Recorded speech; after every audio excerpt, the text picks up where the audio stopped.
Kuha sa CCTV ang pagsakay sa isang jeep ng lalaking nakaputing t-shirt sa bahagi ng Taft Avenue sa Maynila. Pagdating sa bahagi ng Loton, bumaba ang lalaki.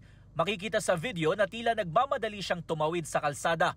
Natangay na pala niya ang nasa 80,000 pesos na cash ng pasaherong 79 years old na nakasabay niya sa jeep.